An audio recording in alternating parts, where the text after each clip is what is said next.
பின்னாடி வந்து பிளான் பண்ணியிருக்காங்க. அடுத்தது நான் கூப்பிட போகிற நபர் வந்து பார்த்தீங்கன்னா, சோஷியல் மீடியாவில் பல விஷயங்களை பார்த்து பல பேர் இன்ஸ்பிரேஷன் ஆவாங்க. இப்படி இருக்கணும், இந்த மாதிரி நம்மளும் பண்ணணும் அப்படின்னு சொல்லிட்டு. ஆனால் இவரை பொறுத்த வரைக்கும் இப்படி தான் நாமளும் கல்யாணம் பண்ணிக்கணும், இப்படி தான் வந்து ஒரு பொண்ணை பார்த்து நம்ம லவ் பண்ணணும் அப்படின்னு சொல்லிட்டு இந்த மாதிரியான விஷயங்களுக்கு ஒருத்தரால் இன்ஸ்பிரேஷனாக இருக்க முடியுமா அப்படின்னு கேட்டால் அதற்கு பதில் வந்து நம்ம இவர் சொல்லலாம். எந்த அளவுக்கு இன்ஸ்பிரேஷனை வந்து நீங்கள் சம்பாதிச்சிருக்கீங்களோ அந்த அளவுக்கு பல பெண்களோட பொறாமையும் சம்பாதிச்சிருக்கீங்க. அமீர் அவர்களே பேச வருமாறு அன்போடு அழைக்கிறேன்.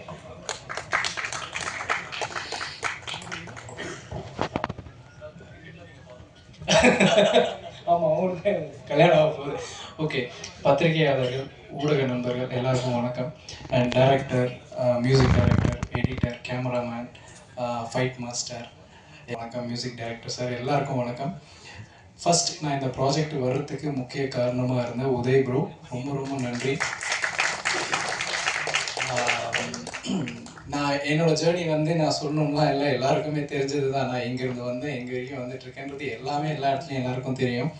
நான் ரொம்ப ஒரு இடத்த வந்து தேடி இந்த இடத்துக்கு தான் போகணுன்னு நான் ரொம்ப ஓடிட்டு இருந்தேன். நான் எப்போ ஓடின காலத்துலேருந்து நான் ஓட ஒவ்வொன்றா கிடச்சிட்டே இருந்தது. அந்த மாதிரி ஓடிட்டு இருக்கும்போது கரெக்டான ஒரு இடத்துல இந்த ப்ராஜெக்ட் கிடைச்சதுக்கு முக்கிய காரணம் உதய் ப்ரோ. அது ரொம்ப ரொம்ப நன்றி உதய் ப்ரோ. நீங்கள் இல்லை அப்படின்னா நான் இந்த ப்ராஜெக்டில் இருந்திருப்பேனான்னு எனக்கு தெரியல. அண்டு எல்லோரும் மாதிரியும் தான் நேற்று நைட்டெல்லாம் உட்காந்து ப்ரிப்பேர் பண்ணி, இன்றைக்கி கொஞ்ச நேரம் இவங்கெல்லாம் பேசும்போது இங்கெல்லாம் உட்காந்து ப்ரிப்பேர் பண்ணி இங்கே வந்தது என்ன பேசணும்னு எல்லாத்தையும் மறந்துட்டேன். டைரக்டர் சார், இந்த மாதிரி ஒரு ப்ராஜெக்டில் என்னை சூஸ் பண்ணதுக்கு ரொம்ப தேங்க்ஸ். நான் ஃபஸ்ட் டைமாக அவரை மீட் பண்ணேன். இந்த ப்ராஜெக்டில் நான் இருக்க போகிறேங்கிறது எனக்கு தெரியாது. இந்த ப்ராஜெக்டில் அவர் என்னை கூப்பிடுவாருங்கிறது எனக்கு தெரியல. அதுக்கப்புறமா ஆடிஷனுக்காக கூப்பிட்டுருந்தாங்க. ஆடிஷனும் போய் அட்டன் பண்ணிட்டு வந்துட்டேன். ஆடிஷன் அட்டன் பண்ணிட்டு வந்ததுக்கப்புறம் கண்டிப்பாக கூப்பிட மாட்டாங்க அப்படிங்கிற ஒரு கான்ஃபிடன்ஸ் தான் இருந்தேன். அதுக்கப்புறம் கூப்பிட்டு பவுண்டு கொடுத்து ஃபுல்லாக படிச்சிருங்க அப்படின்னு சொன்னாங்க. பவுண்டு படித்ததுக்கப்புறம் இந்த மாதிரி ஒரு ப்ராஜெக்டை நான் கரெக்டாக பண்ணலை அப்படின்னா சினிமாவில் இதுக்கப்புறம் எந்த சான்ஸுமே எனக்கு கிடைக்காது அப்படிங்கிறது எனக்கு தெரிஞ்சிச்சு. ஏன்னா அவ்வளோ ஒரு பியூட்டிஃபுல்லான ஒரு ப்ராஜெக்ட். அந்த பியூட்டிஃபுல்லான ப்ராஜெக்டில் எனக்கு பியூட்டிஃபுல்லான ஒரு கேரக்டர். அதுக்கப்புறம் நான் நடிக்கிறதுக்கு ரொம்ப ட்ரை பண்ணிட்டு இருந்தேங்கிறது உண்மை.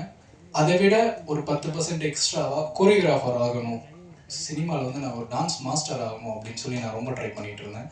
நான் தமிழ் படங்கள் நிறையா பண்ணியிருக்கேன், பட் எதுவுமே பெருசாக பேசப்படலை. நான் பண்ண படங்களில் இருக்க பாட்டுகளோ நடனமோ சரியாக பேசப்படலை. அதுக்கும் எனக்கு இந்த இடத்துல வந்து ஒரு பெரிய சான்ஸ் கிடச்சிச்சு. அந்த பாட்டு எப்படி இருக்க போகுது அப்படின்லாம் நான் இப்போ சொல்லிட்டேன், கண்டிப்பாக டைரக்டர் திட்டுவார் போல். அதனால் நான் அந்த பாட்டை பற்றி சொல்லலை. இளைஞர்களுக்கெல்லாம் ரொம்ப பிடிக்கிற ஒரு பாட்டாக இருக்கும். அந்த பாட்டில் நான் கொரியோகிராஃப் பண்ணியிருக்கேன். நான் இப்போ உட்காந்து இங்கே வந்திருக்கேன் என்றான இவ்வளோ கேமராமேன்ஸ் எல்லோரும் ஃபோட்டோ எடுத்தாங்க, இங்கே வந்து உட்காந்துருக்கேன், இதெல்லாம் பேசுகிறேங்கிறத விட அந்த போஸ்டரில் ராஜசுந்தரம் மாஸ்டர், பாபா பாஸ்கர் மாஸ்டர், அதுக்கப்புறம் அமீர் அப்படின்னு அந்த பேர் அங்கே இருக்குல்ல, அது வந்து எனக்கு ரொம்ப பெரிய ஒரு கிஃப்டாக தெரியுது. அதுவுமே எனக்கு தாஷமகான் கொடுத்துருக்கு.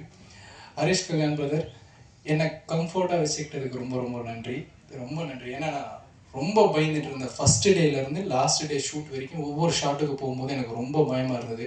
கொரியோகிராஃபி பண்ணுறது டோட்டலாக வேறு, நான் ஹேண்டில் பண்ணுறது தான் அங்கே.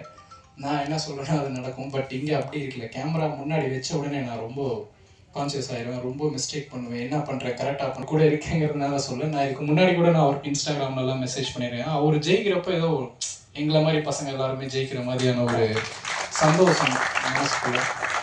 ஸோ அவர் கூட சேர்ந்து நடித்தது ரொம்ப ரொம்ப பெருமையாக இருக்குது. அண்ட் மியூசிக் டைரக்டர், நான் அவரை ஃபஸ்ட்டு டே பார்த்துட்டு சாரி ரொம்ப டைம் எடுத்துக்கிறதுக்கு மன்னிச்சிடுங்க. அவர் மீட் பண்ணதுக்கப்புறம் சாங் போட்டு காமிச்சார். அதில் ரேப்பர்ஸ்ன்னு அவங்க சொல்லிட்டாங்க, அதனால் நான் சொல்கிறேன் சார். ரேப் படத்தில் நாங்கள்லாம் ரேப்பர்ஸ். அந்த சாங் பாடுறதுக்கு ப்ராக்டிஸ் கொடுக்கறதுக்கு கூப்பிட்டுருந்தாங்க. அவர் போய் ப்ராக்டிஸ் பண்ணிகிட்டு இருந்தோம். அதுக்கப்புறம் ஒவ்வொரு நாளுமே அந்த சாங் கோரியோகிராஃப் பண்ணுறப்பவும் அவர் எனக்கு கால் பண்ணி இந்த பீட் ஆட் பண்ணலாமா, இதை பண்ணலாமா, அதை பண்ணலாமான்னு கேட்குறப்போ